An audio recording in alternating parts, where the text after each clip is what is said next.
ત્યાર પછીનો એક્ઝામ્પલ છે સ્વાધ્યાયનો 9.16. ટેબલની સપાટી પર જડી દીધેલી નાની પિનને 50 સેન્ટીમીટર ઊંચાઈથી જોવામાં આવે છે. આ જ બિંદુએ ઉપરથી ટેબલની સપાટીને સમાંતર રાખેલા 15 સેન્ટીમીટર જાડાઈના કાચના સ્લેબમાંથી તેને જોતા પિન કેટલી ઊંચાઈ આવેલી દેખાશે. મેં કીધું એમ કે આખા ચેપ્ટરમાં બહુ ગણતરીના સૂત્રોનો જ ઉપયોગ થાય છે. આખા ચેપ્ટરમાં તમે રિવાઇઝ કરી લે તો 8 થી 10 એવા સૂત્રો હોય કે જેના બેસિસ પર આખું ચેપ્ટર છે. ક્વેશ્ચનને સમજો. અહીંયા બે ઊંચાઈ આપેલી છે, તો મેં અહીંયા એક આકૃતિ બનાવેલી છે. એક ટેબલ છે, એના પર આ બ્લુ કલરની પિન રાખેલી છે. હવે વ્યક્તિ એને 50 સેન્ટીમીટર ઉપરથી જોવે છે, રાઈટ. એ નેચરલ ફિનોમિના છે. એમાં શિફ્ટની વાત ક્યાં આવે? ઉપરથી મને દેખાય જ છે. પણ તમે જાણો છો કે આપણે એક ટૉપિક શીખી ગયા, આભાસી ઊંડાઈ, વાસ્તવિક ઊંડાઈ, આભાસી ઊંચાઈ, વાસ્તવિક ઊંચાઈ, રાઈટ. વક્રી ભવનનો એક બહુ સારી એપ્લિકેશન આપણે જોઈ ગયા હતા, થિયરીમાં મેં તમને સમજાવ્યું હતું. તો પ્રશ્ન ક્યારે થાય કે જ્યારે એ કાચના ચોસલામાંથી, સ્લેબમાંથી જોવાનો પ્રયત્ન કરશે ત્યારે એમાં પેરેલલ શિફ્ટ જોવા મળે છે. તમે જાણો છો બે સપાટી પાસે થતું વક્રી ભવન યાદ છે. ઉપરના ચોસલામાંથી પ્રકાશનું કિરણ આવે, જેથી નીકળી જતું હતું. માત્રની દિશામાં શું થતો હતો? ફેરફાર, શિફ્ટ જોવા મળે છે, રાઈટ. તો એવું એક મેં ચોસલું અહીંયા રાખ્યું.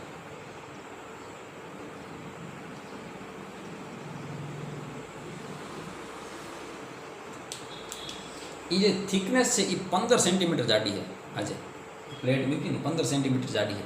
એનો મતલબ કે એની વાસ્તવિક જે ઊંડાઈ, અને એને પિનને આપણે લગોલગ ઉપર મૂકેલી છે, નાનકડી પિન છે. આ તો મેં ડ્રો એવું કર્યું મોટું, રાઈટ. એટલે આ જે એની રિયલ થિકનેસ છે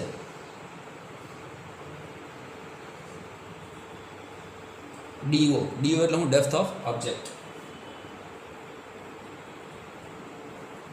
એ કેટલી આપી દીધી? 15 સેન્ટીમીટર. તો હવે સ્વાભાવિક છે આ જ બિંદુએ ટેબલની ઉપરની સપાટીને સમાંતર રાખેલા 15 સેન્ટીમીટરના જાડાઈના કાચના સ્લેબમાંથી જોતા, હવે જોવાનું આના થ્રુ છે. જે કાંઈ પણ શિફ્ટ છે, હવે તમને ખબર છે આમાં આભાસી ઊંડાઈનો કોન્સેપ્ટ આવશે. તો આભાસી ઊંડાઈના કારણે શું થાય? તમને પિન ઉપર આવેલી દેખાય. આપણે એવું ઉદાહરણ દીધું ને કે નાતા હોય રેગ્યુલર તો ખબર હોય પાણીની ડોલ ભરેલી છે, તમે તળિયું શું આવશે? ઉપર આવેલું દેખાવશે. આ સેમ કોન્સેપ્ટ, રાઈટ. તો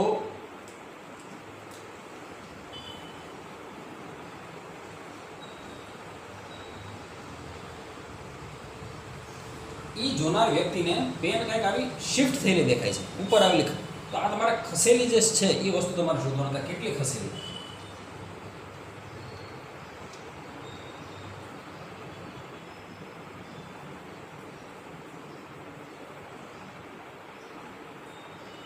એ શિફ્ટનું હું એક્સ કહી દઉં છું, રાઈટ. એ શિફ્ટ થયું છે, એ કેટલું થયું એ તમારે જોવાનું છે. તો હવે ધ્યાનથી જો, ઉપરથી જોતા એની વાસ્તવિક આ જે છે,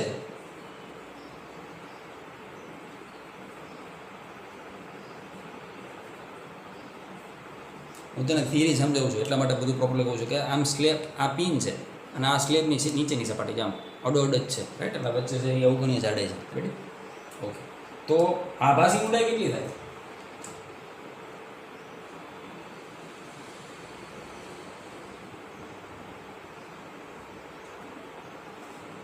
ડેપ્થ ઓફ ઓબ્જેક્ટ કેટલી થાય એ આપણે મેળવી શકીએ. આપણે પૂછ્યું એ નથી, આપણે DI નથી પૂછ્યું કે આભાસી ઊંડાઈ કેટલી, આપણે પૂછ્યું ખહે કેટલી ઉપર પિન શિફ્ટ ગોતવાની છે. તો હવે સ્વાભાવિક છે આખું DI છે. જો DI મળી જાય, આખું DO છે, સોરી આખું DO છે. જો DI મળી જાય તો DO માંથી DI ને બાદ કરી દઈએ, એ જ મારી શિફ્ટ થાય. ઉતરેશ ભેજામાં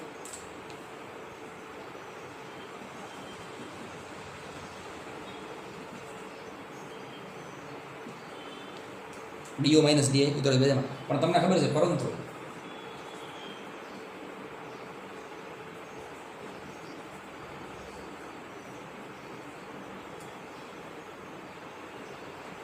આભાસી ઊંડાઈનું સૂત્ર શું છે? યાદ છે?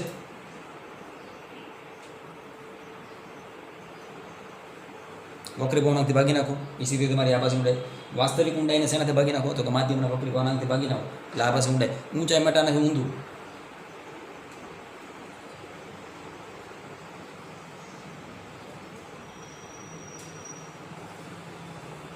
એનું સૂત્ર શું હતું? NHO, right. ઊંચાઈ, વાસ્તવિક ઊંચાઈને એના માધ્યમના વક્રી ભવનાંકથી ગુણી નાખો, રાઈટ.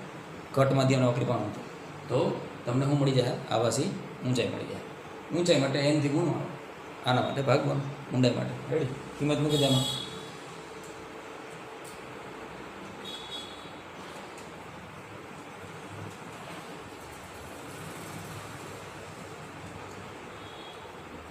સોરી,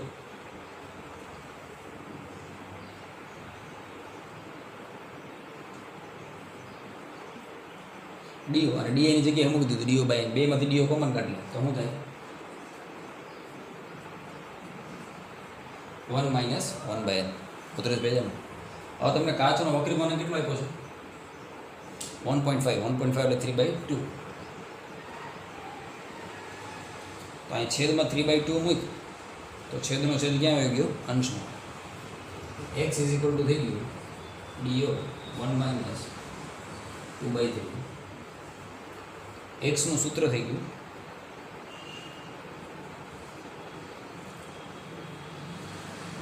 લસા કેટલો હશે? 3. 3માંથી 2 જાય તો 1. 1 ના છેદમાં 3.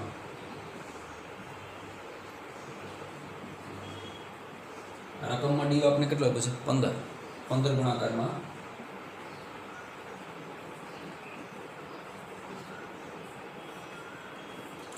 15 ગુણાકારમાં 1/3. 3 5 15. જવાબ કેટલો હશે? 5 સેન્ટીમીટર. હવે આને છે ને કાયમી સૂત્ર તરીકે યાદ રાખજો.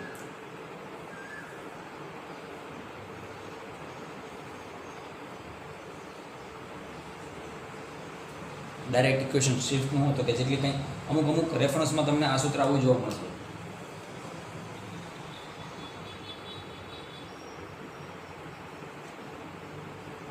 x is equal to t કાઉન્સમાં 1/1 માઇનસ મ્યુ. મ્યુ એટલે ઘટ માધ્યમનો વક્રીભાવના અને ટી એટલે સ્લેબની થિકનેસ, જાડાઈ. રાઈટ, કોમ્પિટિટિવ એક્ઝામ માટે સૂત્ર અગત્યનું છે. તું ડીઆઈ અલગથી ગોઈતો, દાખલા તરીકે તે ડીઆઈ ગોઈતું હોત તો ડીઆઈનું સૂત્ર શું છે? Do by N.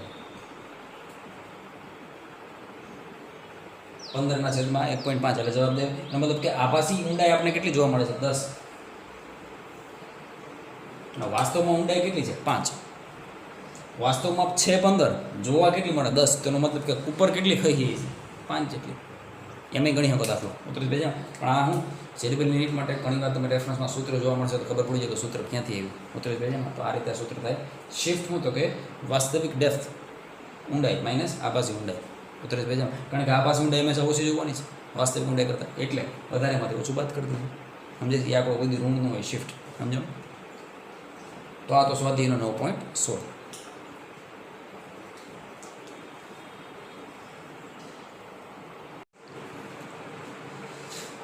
Good evening. ત્યાર પછીનું એક્ઝામ્પલ છે સ્વાધ્યાયનો 9.17. ચોપડીમાં આકૃતિ આપેલી છે. આકૃતિને વ્યવસ્થિત જોજો અને પ્રશ્ન સમજવાનો પ્રયત્ન કરજો. પૂર્ણ આંતરિક પરાવર્તન આપણે શીખી ગયા. રાઈટ, વક્રીભવનની one of the best application પૂર્ણ આંતરિક પરાવર્તન. એને લગતો ટોટલ ઇન્ટરનલ રિફ્લેક્શન TIRને લગતો બહુ સારો દાખલો છે. રાઈટ, અને આ ટોપિક બેઝડ તમારા ગુજરાત બોર્ડ 2020માં ફિઝિક્સમાં MCQમાં પણ એક ક્વેશ્ચન પૂછાઈ ગયો. રાઈટ, આપણે ઓપ્ટિકલ ફાઇબર વિશે શીખી ગયા છે. ઓપ્ટિકલ ફાઇબર એક એવી રચના છે કે જેની મદદથી આપણે પ્રકાશના કિરણને રાઈટ એક અંતરથી બીજા અંતર સુધી ખૂબ દૂર સુધી ફટાફટ મોકલી શકીએ છીએ. રાઈટ, ઓપ્ટિકલ ફાઇબરનું એક માધ્યમ છે. તો એ જ ઓપ્ટિકલ ફાઇબર માટે આપણને એક ક્વેશ્ચન પૂછ્યું છે કે આકૃતિમાં દર્શાવ્યા મુજબ આપાત કિરણનું પૂર્ણ આંતરિક પરાવર્તન થઈ શકે તે માટે જરૂરી આપાત કિરણોના નળીને અક્ષ સાથેના કોણનો, નળીના અક્ષ સાથેના કોણનો એટલે આપાત કોણનો વિસ્તાર જણાવો, રેન્જ જણાવો. તમને એવું પૂછ્યું છે કે એક એવી રેન્જ નક્કી કરો જેનાથી એ રેન્જની અંદર જો પ્રકાશનું કિરણ આપાત થાય તો એનું પૂર્ણ આંતરિક પરાવર્તન થાય. તો ચોપડીમાં જે આકૃતિ આપી છે એનો આડછેદ લીધો છે અહીંયા. બરાબર, એ આડછેદને સમજવાનો પ્રયત્ન કરીએ.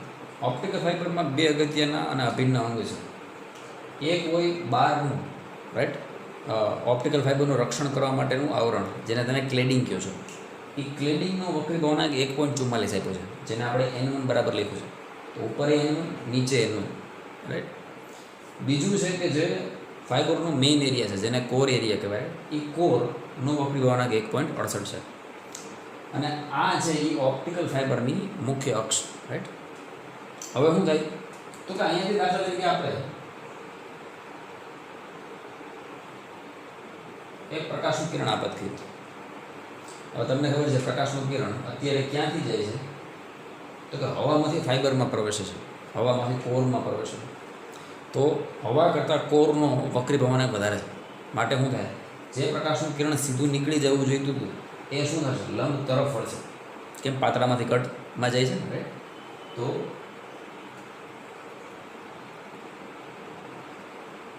આ કિરણ આ રીતે વળી ગયું, રાઈટ. હવે અહીંયા મેં એક ઊભી રેખા બનાવી છે અને એ ઊભી રેખા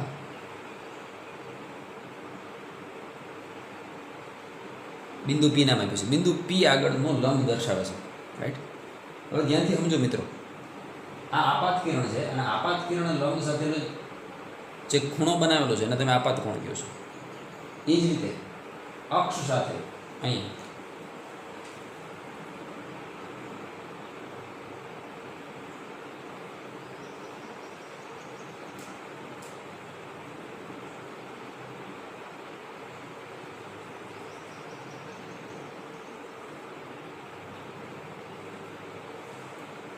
વક્રીભૂત કિરણની બીજા માધ્યમમાં લંબ સાથે બનાવેલો ખૂણો કેટલો છે? આ આઈ છે, બરાબર, આપાત કોણ. અને આ આર શું છે? વક્રીભૂત કોણ છે. હવે વક્રીભૂત કોણ, આપાત કોણ અને બિંદુ પી પાસે પૂર્ણાંતરિક પરાવર્તન થશે કે નહીં, આ ત્રણેય ખૂણા એકબીજા સાથે સંબંધ છે. દાખલા તરીકે તમે પૂર્ણાંતરિક પરાવર્તન માટેના શરતોને જાણો છો. એની શરત શું છે? પૂર્ણાંતરિક પરાવર્તન ક્યારે થાય? તો કે પૂર્ણાંતરિક પરાવર્તન ત્યારે જ થાય જ્યારે પ્રકાશનું કિરણ પ્રકાશીય ઘટ માધ્યમમાંથી પ્રકાશીય પાતળા માધ્યમમાં જાય. તો અહીંયા જો 1.68 વક્રી ગલનાંક ધરાવતા માધ્યમમાંથી 1.44માં જાય, એટલે ઘટમાંથી પાતળામાં જાય, એટલે પૂર્ણાંતરિક પરાવર્તન થવાની સંભાવના પૂરેપૂરી. ઓકે, તો તમને ખબર છે અહીંયા પૂર્ણાંતરિક પરાવર્તન તો જ થાય જો આ આપાત કોણ આય, બરાબર. તમારી ચોપડીમાં આઈડેશ છે તો આપણે આઈડેશ લખીએ. આઈડેશ એ કેના કરતાં મોટો થાય? તો કે આ બે સપાટી જે છે એ બે સપાટીને બે માધ્યમને છૂટી પાડતી સપાટી પાસે અહીંયા જે એંગલ બને છે ક્રાંતિકોણ, એ ક્રાંતિકોણના મૂલ્ય કરતાં જો વધારે ખૂણે આપાત થશે, મતલબ કે i dash is greater than theta c થશે, તો શું થાય કે પ્રકાશનું કિરણ એ જ માધ્યમમાં પાછું વળે 32 ભેજામાં. એનો મતલબ કે આપણે બિંદુ પી પાસે, રાઈટ, અહીં આ આઈડેશ ખૂણો બનાવવાનો છે, રાઈટ. તો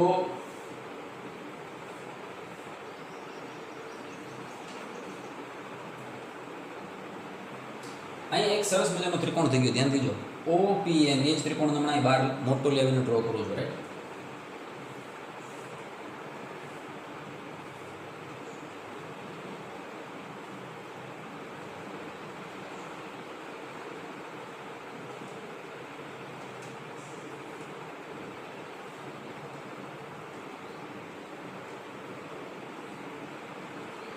આ થઈ ગયો તારો OPN, રાઈટ. એમાં આ આઈડેશ ખૂણો છે જે વક્રીભૂત કિરણ બીજા માધ્યમમાં એટલે કે કોરમાં લંબ સાથે બનાવેલો ખૂણો છે. અને લંબ લ્યો એટલે સ્વાભાવિક છે આ કાટખૂણો થાય, રાઈટ. હવે આ આઈડેશનું મૂલ્ય નક્કી કરશે કે આ પ્રકાશનું કિરણ સીધું નીકળી જાય કે ત્યાંથી પટકાઈને પાછો આવશે. એ રમત આઈડેશ પર આધારિત છે. આઈડેશથી આર પ્રભાવિત થાય અને આરથી આઈ પ્રભાવિત થાય. આખી ચેનલ સમજો. તમને એવું પૂછ્યું છે કે આ મુખ્ય અક્ષ સાથે આપણે ખૂણાને આપાત કિરણને કેટલા ખૂણા સુધી મોકલીએ કે જેનાથી પૂર્ણાંતરિક પરાવર્તન થાય. બાકી તમે જાણો છો કે પ્રકાશનું કિરણ એક વિદ્યુત ચુંબકીય વિકિરણ છે જેની ઉર્જા બહુ ભયંકર છે.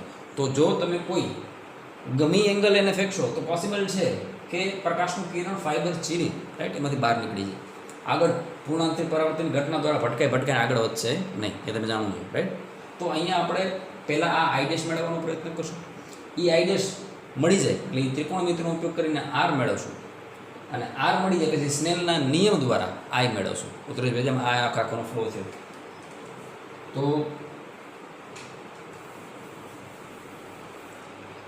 ગણતરીની શરૂઆત કરીએ. પહેલાં તો આપણે બિંદુ પી પાસે અહીંયા એવું માની લઈએ કે આ ખૂણો એક્ઝેક્ટ ક્રિટિકલ એંગલ જેટલો છે. તો આઈડેશ જો ક્રિટિકલ એંગલ જેટલો હોય હે ને, તો તમે જાણો છો કે વક્રીભૂત કિરણ જે છે એ કેવું થઈ જાય? વક્રીભૂત કિરણ છે કેવું થઈ જાય? તો કે સપાટીને સમાંતર થઈ જાય.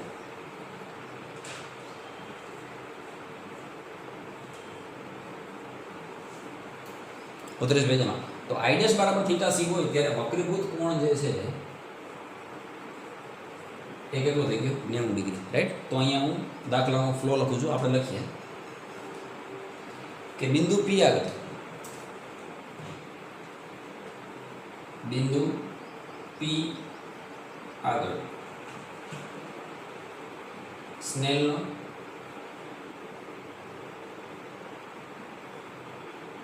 નિયમ લગાવો. હું દાખલો તને બે રીતે શીખવાડીશ. આ આઈ ડેશ છે ને સીધું મળી જાય, પણ મોટાભાગના વિદ્યાર્થીઓમાં ભૂલ કરી આવે. એટલે તમે જે બેઝિક શીખો ને બેઝિકને પકડી રાખો, હે ને, તો તમારું કન્સેપ્ચ્યુઅલ અન્ડરસ્ટેન્ડિંગ વધી જાય અને ક્યાંય તમે પાછા નહીં પડો. તો બિંદુ P આગળ સ્નેલનો નિયમ લગાડતા આપણે ખબર છે આ જે માધ્યમ છે એનો વક્રીભાવના એંગલ ઈંટુ છે. ઉપરનું જે માધ્યમ છે, ઉપરનું માધ્યમ એનો વક્રીભાવનાંક છે 1.44. તો આપણે બિંદુ P પાસે સ્નેલનો નિયમ મારવો હોય તો શું લખાય? તો કે n2 ગુણાકારમાં sin i ડેશ બરાબર n1 ગુણાકારમાં sin i. હવે i ડેશ આપણે કેટલો લેવાનો છે? ક્રાંતિકોણ જેટલો, θc જેટલો. જેના પરિણામે શું થાય? તો કે પ્રકાશનું કિરણ મુખ્ય અક્ષને કેવું થઈ જાય? સમાંતર થઈ જાય. એટલે ભેજામાં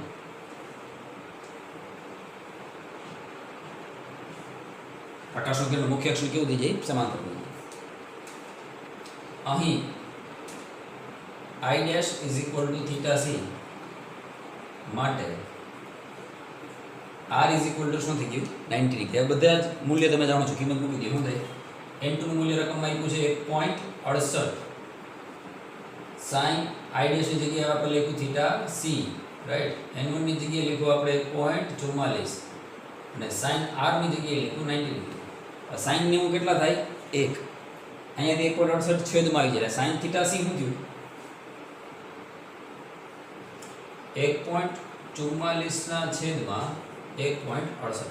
કેટલું થયું? 1.44 ના છેદમાં 1.68. હવે એક વસ્તુ સમજો તમે, આ જ આન્સર આના પરથી આપણે θc ને કરતા બનાવીએ શું થાય?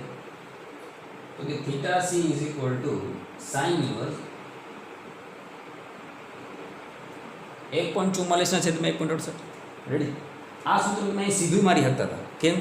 તો કે જ્યારે મેં તમને પૂર્ણ આંતરિક પરાવર્તન ભણાવ્યું ત્યારે આપણે જે તે માધ્યમનું વક્રીભાવના અને ક્રાંતિકોણ વચ્ચેનો સંબંધ શું જાણીએ છીએ? તો કે sin θc is equal two 1/n. આ સૂત્ર આપણે શીખ્યા હતા, રાઈટ? ઉતરેશ ભેજામ હા કે ના? હવે આપણે અહીંયા આને કઈ રીતે લખતા હતા? એની શું છે? તો કે વાસ્તવમાં કટ માધ્યમનો વક્રીભાવના છે. કટને આપણે બીજું માધ્યમ કીધું છે. એટલે અહીંયા આપણે શું લખતા હતા?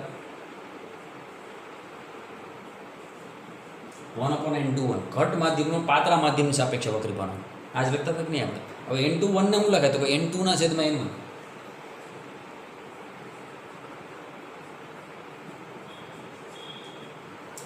છેદનો છેદ ક્યાં હોય જાય? અંશમાં. એટલે sin θc બરાબર શું થઈ ગયું? n1 રકમમાં તમને આપેલું છે 1.84, બરાબર?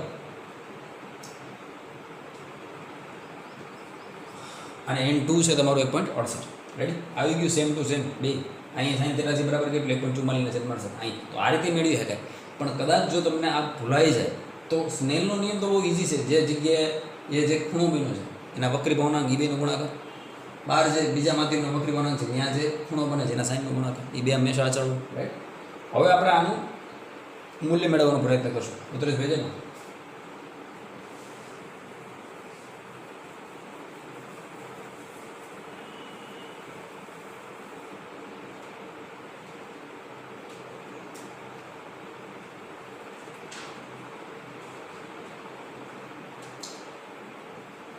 તમારી પાસે કેલ્સિયસ એટલે વેરીફાઈ કરતા જજો. આનો આન્સર ક્યાંક આવશે 0.8571 ની આસપાસ.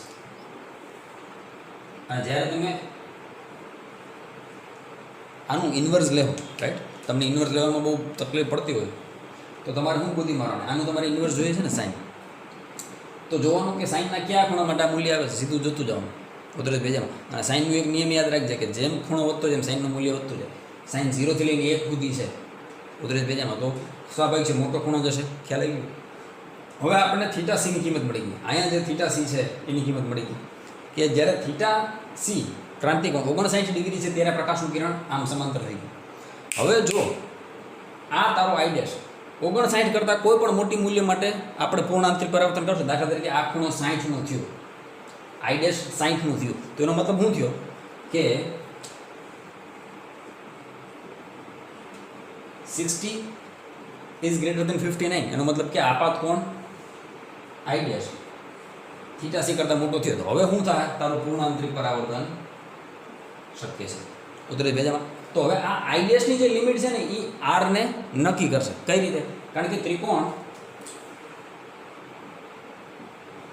OPN એક કાટખૂણો છે, રાઇટ એંગલ ટ્રાયેંગલ. તો આના ત્રણેય ખૂણાનો સરવાળો કેટલો થાય? ત્રણેય ખૂણાનો સરવાળો 180 થાય. આ તો 90 છે. આ આપણો વધારે ક્રાંતિકોણનું મૂલ્ય કેટલું છે? 59 ડિગ્રી. તો અહીંથી વધે એ કેટલું હોવું જોઈએ? R જેટલું હોવું જોઈએ ઉતરેશ ભેજામાં. એનો મતલબ કે અહીં R નું મહત્તમ મૂલ્ય R max is equal two કેટલું થાય? તો કે ત્રણેયનો સરવાળો શું થાય?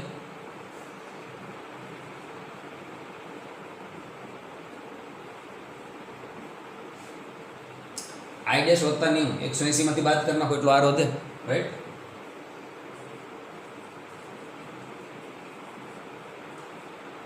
I ડેશ મેળવ્યો આપણને 59 ડિગ્રી અને આ છે 90 ડિગ્રી. એનો મતલબ કે R મેક્સની મહત્તમમાં મહત્તમ કિંમત એવી મળી કે જે મને 31 મળી. પરંતુ ધ્યાનથી સમજ, જો આ 31 છે તો I ડેશ 59 થાય. 31 ને 59 કેટલા થઈ ગયા? 90, 180. તો તારું પ્રકાશનું કિરણ એ જ માધ્યમમાં નહીં આવે, સપાટીને સમાંતર હોય એવું નહીં જોઈએ. એટલે મારે R મેક્સ પરથી નક્કી કરવાનું છે કે R જે છે એ હંમેશા કેના કરતાં ઓછો હોવો જોઈએ? 31 કરતાં ઓછો હોવો જોઈએ. મતલબ કે પૂર્ણ આંતરિક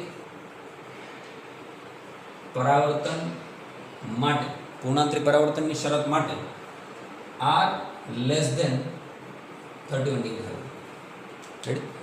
દાખલા તરીકે એક જ સેકન્ડનો દાખલો સમજાઈ જાય. આ ત્રણેય ખૂણાનો સરવાળો 180 થવો જોઈએ. હવે એમ કહું કે R નું મૂલ્ય 30 ડિગ્રી આવ્યું. કેટલું? 30. આ ખૂણો 30 નો છે. આ ખૂણો તો બાય ડિફોલ્ટ ખબર છે 90 ડિગ્રી છે. આ 30 છે, આ 90 છે. તો વાહે જે આ ખૂણો ક્રાંતિકોણ બનવાનો છે તારો, એટલે આપાત કોણ એ 60 ડિગ્રી થાય. ઉતરેશ ભેજામાં તો સ્વાભાવિક છે 60 ડિગ્રી છે, 59 કરતાં મોટા છે, પૂર્ણાંતરિક પરાવર્તન થયું. ઉતરેશ ભેજા પણ કલ્પના કર કે આ તારો ખૂણો 35 ડિગ્રીનો થયો અથવા 32 ડિગ્રીનો થયો. 35 ને 32 ડિગ્રી રહે, ખાલી એક જ ડિગ્રી વધારે જાય. આ 32 ડિગ્રી છે મોટા, તો તારો ખૂણો જે 60 થતો એ 60 નહીં થાય, 58 થાય. આ 32 છે, 58, આ 90 તો ફિક્સ છે, એ તો ફેર નહીં પડે એમાં. 58 ડિગ્રી એ 59 કરતાં નાના છે. એનો મતલબ કે પૂર્ણાંતરિકની જે શરત છે I dash greater than theta C ન થયો. 58 થોડા 59 કરતાં મોટા છે. તો આ સ્થિતિમાં પૂર્ણાંતરિક પરાવર્તન છે, પ્રકાશનું કિરણ બહાર નીકળી જાય. ઉતરેશ ભેજામાં. તો પહેલાં આપણે શું બુદ્ધિમાં પહેલાં આપણે ક્રાંતિકોણ ગોતી લીધું. ક્રાંતિકોણ પરથી આપણને R નું મહત્તમ મૂલ્ય મળી ગયું. વધારેમાં વધારે R 31 ડિગ્રી હોય ત્યારે પ્રકાશનું કિરણ સપાટીને સમાંતર થાય. પૂર્ણાંતરિક પરાવર્તન તો થાય જ નહીં. એટલે આપણે એના પરથી નક્કી કરી નાખ્યું કે R નું મૂલ્ય ગમે હોય પણ 31 કરતાં ઓછું હોવું જોઈએ. 30 હોય તો હાલે પણ 31 નું હાલે, રાઈટ? 30 હોય, 30 અથવા એનાથી નીચેની કોઈ પણ કિંમત માટે પૂર્ણાંતરિક પરાવર્તન થાય. હવે એકવાર R બંધાઈ ગયો એટલે હવે બિંદુ O પાસે ફરીથી સ્નેલનો નિયમ મારી શકે. એકવાર R મળી ગયો, કારણ કે લંબ સાથેનો ખૂણો ખબર છે, વક્રી ભાવના ખબર છે, બહારનો હવાનો વક્રી ભાવના ખબર છે, તો આ મળે જ ને. ઉતરેશ ભેજામાં આ રીતે તમને રેન્જ મળશે. હવે આપણે લખશું બિંદુ O આગળ સ્નેલનો નિયમ લગાવતા, અને આ જે આકૃતિ રહી ને આવડી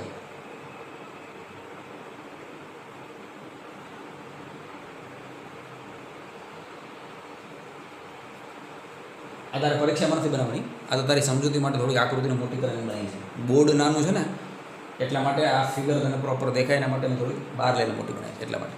બાકી પરીક્ષામાં લખવાની જરૂર નથી. બિંદુ O આગળ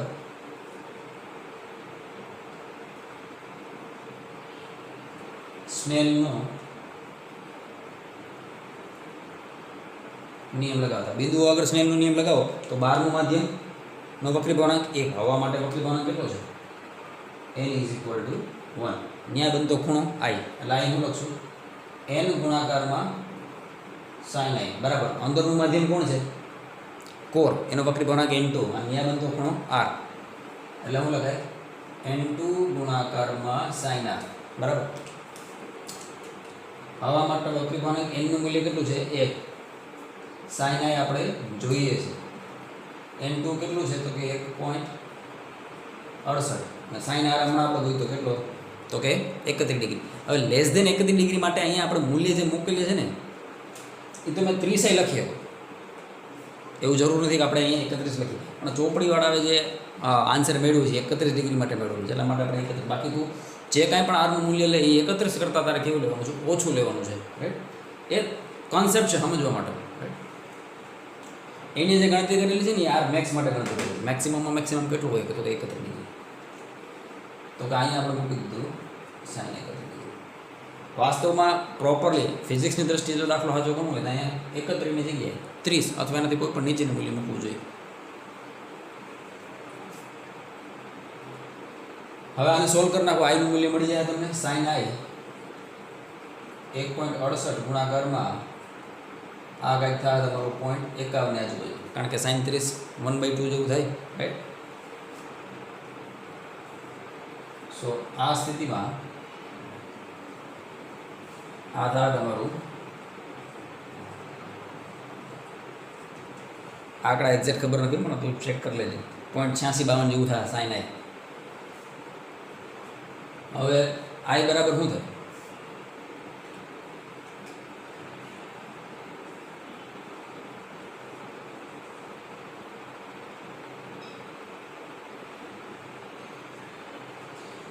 ગુજરાત બોર્ડમાં તો તારી પાસે કેલ્ક્યુલેટર છે, જેડબલ્યુ નીટમાં કેલ્ક્યુલેટર ન હોય ને તો અમુક સ્ટાન્ડર્ડ વેલ્યુ યાદ રખાય. દાખલા તરીકે sin 30 છે, sin 60 છે, રાઈટ, cos 30, cos 60. sin 60 શું થાય √3/2, √3 એટલે 1.73 ભાગ્યા 2, હે ને, 1.73 ભાગ્યા 2 એટલે 0.86 ની આજુબાજુ જવાબ. એનો મતલબ કે આ તારો ખૂણો એપ્રોક્સિમેટલી 60 ડિગ્રીની આજુબાજુ હોવું જોઈએ, હે ને. ગુજરાત બોર્ડમાં તો ઠીક છે આપણે પાસે કેલ્ક્યુલેટર બધું હોય, હે ને, પણ જેડબલ્યુ નીટમાં નહીં હોય.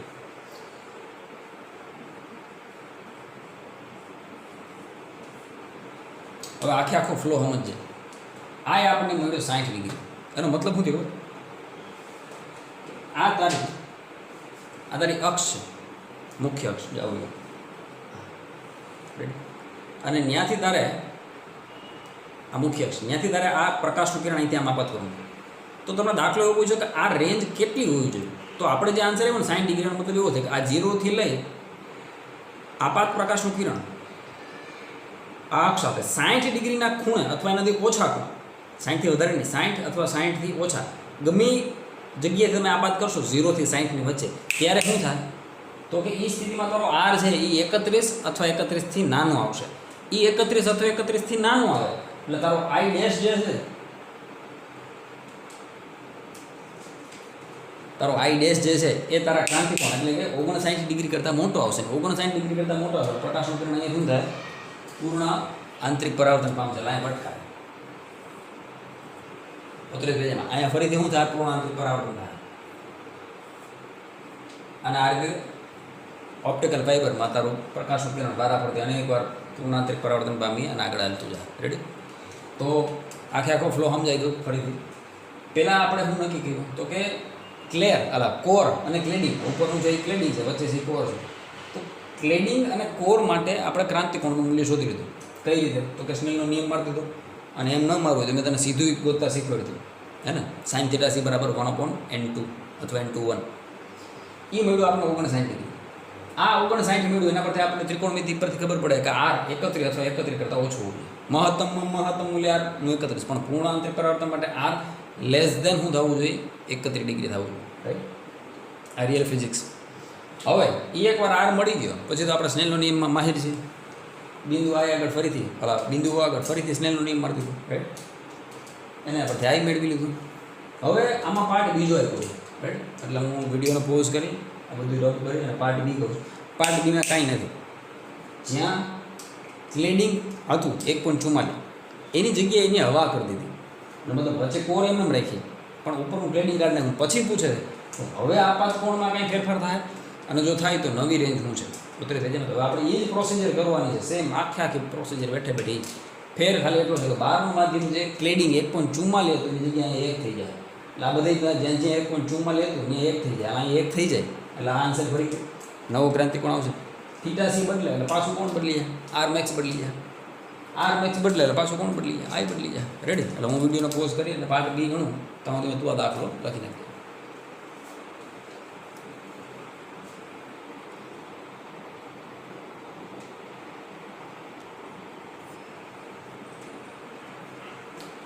હવે એ જ કોન્સેપ્ટ છે રાઈટ અહીંયા આકૃતિ મેં ફરીથી બનાવી છે હવે ખાલી આપણી પાસે કોર છે અને કોરનો વક્રી કોણ 1.68 આપેલો છે રાઈટ 12 તો કે n1 બરાબર 1 અને ક્લેડિંગ નથી એટલે સ્વાભાવિક છે જ્યાં હવા છે આ બાજુ શું છે આપણે n = 1 અને હવા ફરીથી આ આપાત કિરણ છે લંબ સાથે બનાવેલો ખૂણો i રાઈટ અહીંયા પણ ત્રિકોણ ઓપીની રચના કરી છે સેમ રાખ્યું ખાલી ફેર એટલો છે મિત્ર કે હવે બહાર ક્લેડિંગ નથી તો બિંદુ પી આગળ જ્યારે સ્નેલનો નિયમ મારશું ત્યારે જ્યાં જ્યાં આપણે 1.44 લખતા હતા ત્યાં અહીંયા શું આવી જાય 1 આવી જાય તો બિંદુ પી આગળ સ્નેલનો નિયમ લગાડતા n2 * sin i ડેશ બરાબર n1 * sin r રેડી પણ i ડેશ બરાબર આપણે શું છે આપણા ક્રાંતિકોણ માટે ખબર છે જ્યારે આ ખૂણો ક્રાંતિકોણ જેટલો છે ત્યારે વક્રીભૂત કિરણ છે એ સપાટીને કેવું થઈ જાય સમાંતર થઈ જાય રાઈટ તો n1 ગુણાકારમાં સોરી i ડેશ જ્યારે થીટા c છે ત્યારે વક્રીભૂત કોણ કેટલો છે 90 ડિગ્રી કિંમત મૂકી દે 1. n2 કેટલું છે 1.68 i ડેશની જગ્યાએ થીટા છે તો સાઇન થીટા છે 12નું માધ્યમ જ્યાં 1.44 લખતા હતા ની પહેલાના પાઠમાં અહીંયા હું લખો આપણે 1 આખો દાખલો ઈ જ છે અને સાઇન 90 વક્રીભૂત કોણ તો 90 ડિગ્રી છે હવે સાઇન 90 1 અને 1 ગુણાકારમાં 1 એટલે અહીંથી સાઇન થીટા c ને કરતા બનાવી તો 1/1.68 તો થીટા c શું થઈ ગયું મોટા તો કે સાઇન ઇન્વર્સ 0.59 બરાબર તો જ્યારે તમે આનું ઇન્વર્સ મૂલ્ય શોધશો તો આ જે એંગલ આવશે એ લગભગ આટલો આવે છે 36.5 ડિગ્રી જેટલો એનો મતલબ એ થયો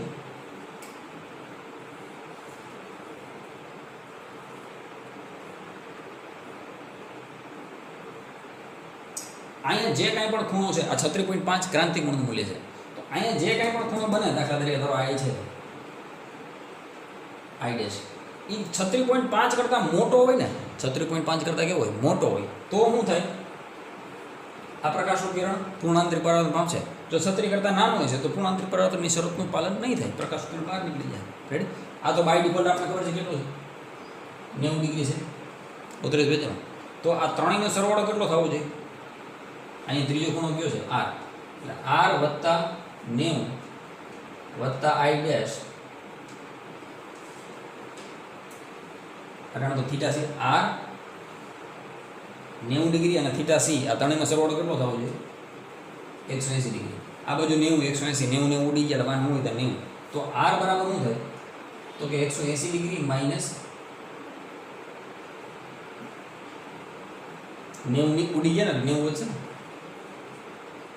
90 ડિગ્રી માઇનસ થીટા c પણ એ મેં તને કીધું r મેક્સ નું મૂલ્ય છે આપણે r મેક્સ નું જોયું વાસ્તવમાં આ r છે એ એના કરતાં નાનો હોવો જોઈએ એટલે આપણે શું લખીએ r < 90 degree minus theta c એટલે અહીં મેં શું લખ્યું હવે ત્રિકોણ PNO પરથી જ્યારે વક્રીભૂત કોણ r છે એ કેના કરતાં નાનો હોવો જોઈએ તો કે 90 માઇનસ થીટા c કરતાં નાનો હોવો જોઈએ ઉતરે પેજમાં આ 36.5 છે તો સ્વાભાવિક છે આ કેટલો થવાનો 53.5 ડિગ્રી એટલો તો તને સમજાય ને આ ક્રાંતિકોણ 36.5 ડિગ્રી છે આ 90 છે તો વાહ વધે ખૂણો કેટલો 53.5 પણ એ તો મહત્તમ ખૂણો થયો સમજો તું એ ખૂણો અહીંયા જે વક્રીભૂત કોણ બને એ આના કરતાં તો નાનો જ હોય એની પહેલાં મેં સમજાવ્યું હતું ને રાઈટ દાખલા તરીકે આ ખૂણો તું એવો લઈ લે કે 53 ડિગ્રી લઈ લે એક્ઝેક્ટ 53 લે તો આ 53 થયો આ 53 થાય તો સ્વાભાવિક છે આને 36 થવું પડે હાલા 36 હું 37 થવું પડે આ 53 ડિગ્રી છે તો આ 37 આ તો 90 છે તો 90 37 અને 53 થઈ ગયા 90 તો 37 ડિગ્રી કેના કરતાં મોટા થઈ ગયા 36.5 કરતાં એનો મતલબ કે તારો જે આપાત કોણ હતો એ ક્રાંતિકોણ કરતાં મોટો થઈ ગયો એટલે પૂર્ણાંતરિક પરાવર્તનની શરતનું પાલન થયું હવે સમજે રાઈટ એટલે આપણને એક રેન્જ મળી ગઈ આરની ભાઈ કે આર જે છે એ 53.5 કરતાં ઓછો હોવો જોઈએ પણ મેં કીધું એમ આપણે અહીંયા દાખલો ચોપડીમાં જે ગણ્યો છે મહત્તમ મૂલ્ય માટે ગણ્યો છે હવે આનો છેલ્લો પાઠ સમજવા જેવો છે હવે બિંદુ ઓ આગળ આપણે એકવાર આપણને પહેલાં આપણે શું ગોઈતું ક્રાંતિકોણ પરથી આર ગોઈતો આર પરથી આઈ ગોતશું હવે એ જ નિયમ અહીં લગાવવો પડીએ તો બિંદુ ઓ આગળ સ્નેલનો નિયમ લગાડતા બારનો મતલબ જેનો વક્રીકોણ ન્યાય બનતા ખૂણાનો સાઇન બરાબર બીજી બાજુનો વક્રીકોણ ન્યાય બનતા ખૂણાનો સાઇન તો n ગુણાકારમાં સાઇન એ બરાબર n2 ગુણાકારમાં સાઇન r. હવા માટે એની એક સાઇન i ગોતવાનું છે. n2 1.68 અને r કેટલો તો કે 53.5. એનું મૂલ્ય થાય 0.8038. 1.68 ગુણાકારમાં 8038 કરશો એટલે સાઇન i નું મૂલ્ય આવ્યું 1.35. હવે અહીંયા જો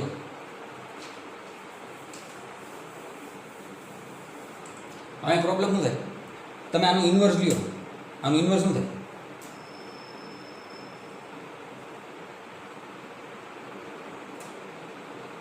સાઇન ઇન્વર્સ 1.35. પણ બેટા સાઇનનું તો લિમિટ જ કેટલી છે, 0 થી 1. એનું મહત્તમ મૂલ્ય શું છે 1. તો દુનિયાનો કોઈ પણ ખૂણો સાઇનનું મૂલ્ય કેટલું નહીં આપી શકે, 1.35 નહીં આપી શકે. ઉત્તર ભેજામાં મતલબ કે મહત્તમમાં મહત્તમ આઈનું મૂલ્ય કેટલું હોય જેના કારણે આપને મૂલ્ય મહત્તમ મળે. તો કે આઈનું મહત્તમમાં મહત્તમ મૂલ્ય 90 ડિગ્રી પોસિબલ છે. એનો મતલબ કે